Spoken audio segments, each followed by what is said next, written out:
For the running stitch, you're going to need 2 of your pattern pieces with seam allowances, your needle and thread with a single thread technique. I'm using yellow because theoretically you can see this yellow really well against this fabric. Straight pins and a pair of scissors. So the first thing we want to do is we want to prepare our fabric. We're going to put them right sides together. So I'm going to flip this one so that it's right side up.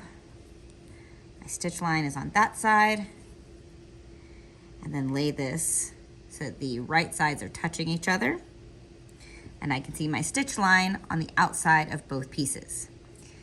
Now I'm going to pin this together right along the stitch line so that I know everything is perfectly lined up. I'm going to take my straight pin, poke through both layers of fabric right on the stitch line right there. Look at the back and see, yep, I've come out on that line. I'm going to go back down on that same line and watch and see, yep, I am coming through on the same line. So we're going to do that all the way down to make sure that both of these lines are perfectly lined up with each other. This is the technique for pinning that you're going to do for every piece when you are having to match up stitch lines. So we're going to speed through this so that this video doesn't get atrociously long. Okay, so this is probably about 1 pin more than I would normally do, maybe 2 pins more, but this gives you the idea of how pinning works. If you look carefully, you can see the pins are all coming in and out exactly on the line on both sides so that we know that this stitch line is perfectly matched up on both sides. So I'm just gonna remove this first pin, get it out of my way because I need to start sewing. I've got my needle and thread prepped with a single thread technique, as you can see, because there's 1 knot in 1 thread. It looks like up through here that it's double threaded. It's not. What I like to do is I like to have my thread folded over like this and keep this tail close to my knot. It gives me better control as I sew, but as I go along, I'm gonna pull my needle to shorten that tail as I go so I don't accidentally put in a double threaded stitch. So I'm just gonna start on this end. Since I'm right-handed, I tend to sew from this side to that side. So I'm gonna go in the fabric right on the very end. Make sure my needle is going in and out on the line, just like I did with my pins. And then I'm gonna go back down into the fabric like that. This is something that I call the scooping method. It is the method I want you to use for hand sewing because it's much more efficient, much more accurate, and you're less likely to make a mistake as you sew along. I see a lot of beginners want to do what they've seen in the movies where they punch through, pull, go back in, pull. That's not how we sew. It is a way to sew, but it is not an efficient way to sew. And I have seen a lot of beginners accidentally make a mistake because they forgot which side of the fabric that they're on as they're sewing.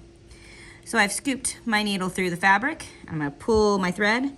If you notice right here, I actually have accidentally taken a double stitch. There's 2 threads coming out here because my tail was longer than my knot. So all I'm gonna do is take my needle, pull it away without holding onto the eye, bloop.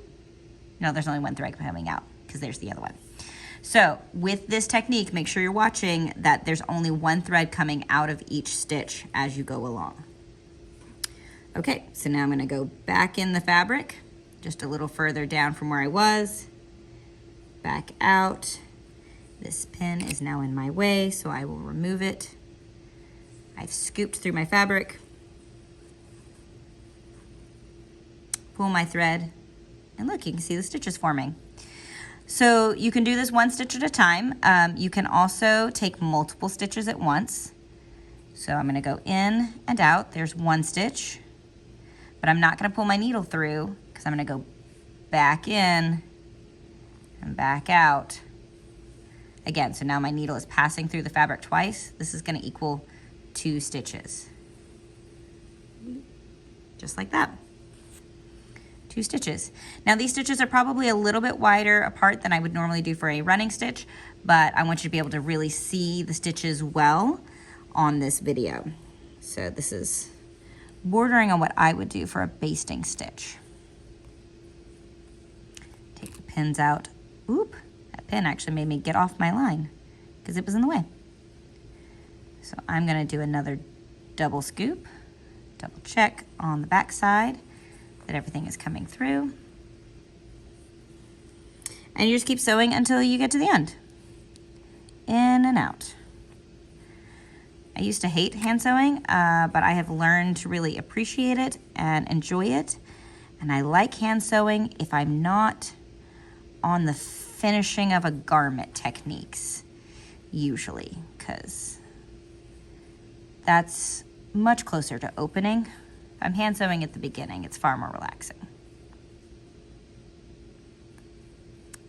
In and out.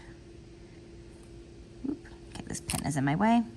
So I have to watch, now that I've got no pins in here, to make sure that I stay on the line as I come in and out. Just like that.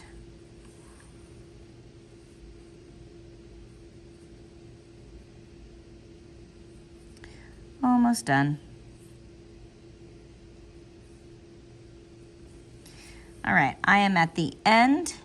Personally, well, not personally, if you were following the correct scooping technique, the knot where you began and the knot where you ended should be on the same side of the sample.